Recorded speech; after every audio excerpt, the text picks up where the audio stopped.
Aztecs remedy channel में आप सबको मेरा प्रणाम।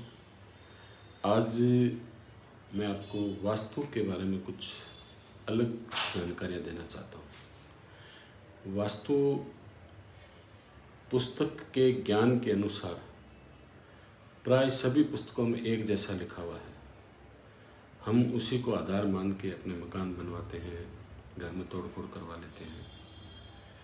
लेकिन क्या ऐसा करने के बाद भी हमें दुखों से निपटारा होता है या कोई विशेष खुशी मिलती है, सुख मिलता है? अगर मिलता है तो सही हो गया, नहीं मिलता है तो वो वास्तु सही नहीं है। चेंज करने के बाद भी वास्तु में सुधार नहीं होता तो वो वास्तु सही नहीं है। वास्तविक वास्तु हमने जैसा किताबों में पढ़ा है उसमें मूल कहानी पर जितने भी राइटर हैं उन्होंने अपने अपने ढंग से टीकाकरण किया है और उस टीकाकरण को लगभग प्राय एक जैसा ही माना गया है। मैं आपको कुछ नया बताने जा रहा हूँ। उसको नया तो नहीं कह सकते, है तो पौराणिक, लेकिन मेरा देखने का नज़रिया थोड़ा अलग है। अलग नज़रिए से देख के आपको मैं बताऊँगा कि मूल किताब की मूल कहानी मत्स्य पुराण से ली गई है। वास्तु की मूल किताबें जितनी भी हैं उनकी मूल कहानी मत्स्य पुराण से ली गई है और उस पुराण की मूल कथा का सार वो ये बताता है कि जितने भी ब्रह्मांड में पिंड है, जिसको हम ग्रह, नक्षत्र, तारे, सितारे कह सकते हैं, उन सब को रिप्रेजेंट करने के लिए कोई न कोई ग्रह, व्यक्ति विशेष को नाम से संबोधित करते हैं।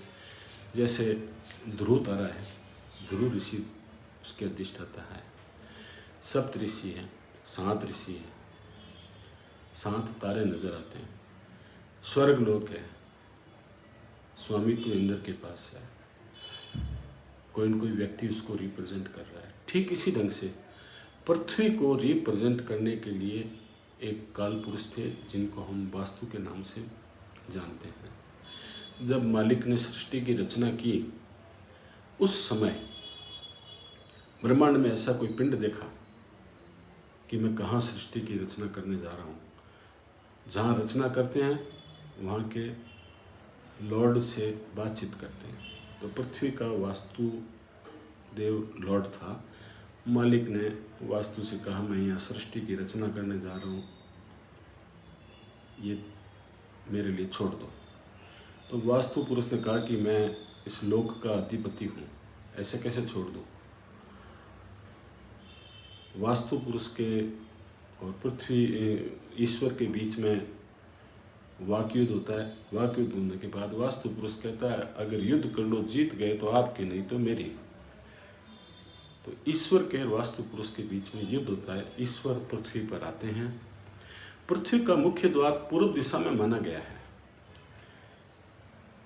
जब ईश्वर पृथ्वी पर आते हैं तो 2 बात आती है इसमें। एक तो पूर्व दिशा से आ रही है, दूसरा मुख्य द्वार से आ रही है।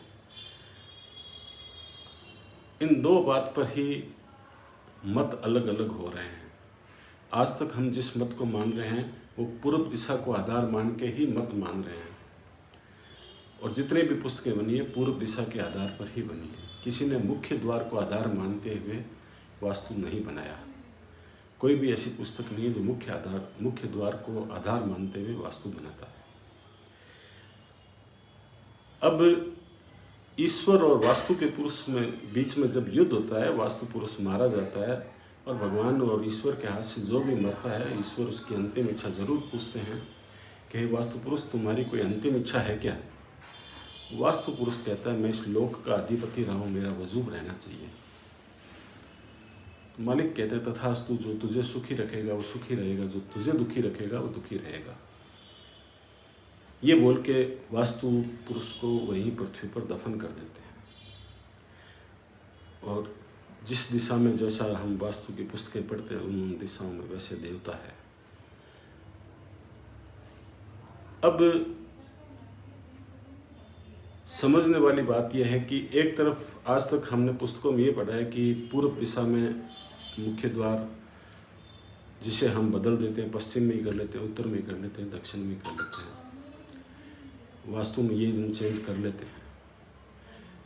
दक्षिण दिशा को हम निषेध भी मानते हैं, गलत भी मानते हैं।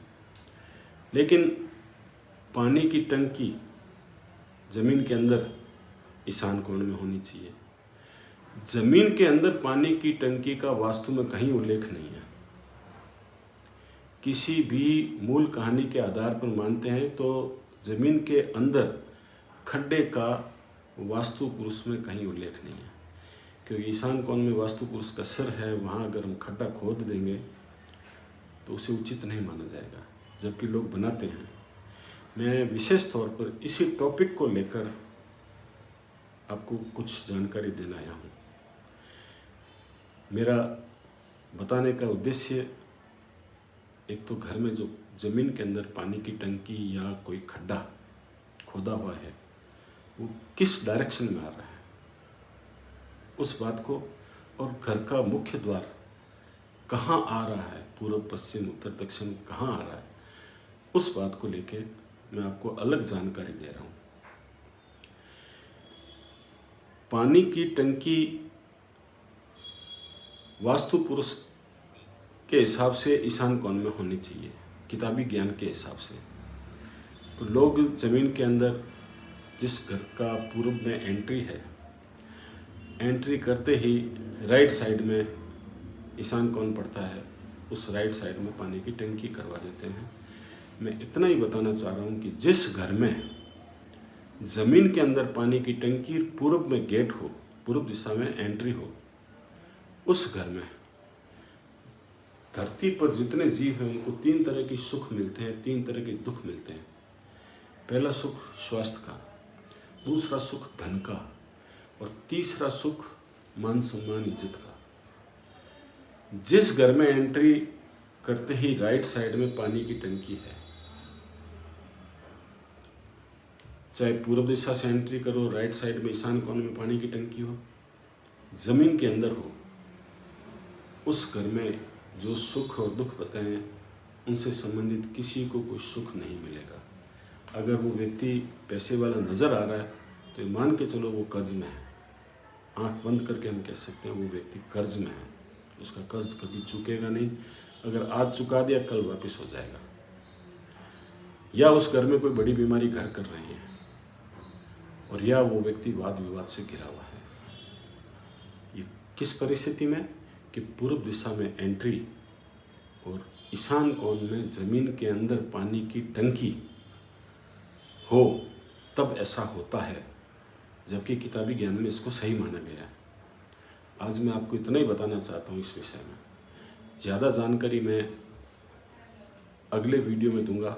इसका तोड़ क्या है, या हम इसको किस ढंग से बगैर खर्च में, कम खर्च में कैसे सही कर सकते हैं, ये जानकारी अगले वीडियो में दूंगा। तब तक मेरा ये वीडियो, मेरे सुझाव अगर आपको अच्छे लगते हैं, वीडियो को सब्सक्राइब कीजिए, लाइक कीजिए और घंटी बजाइए।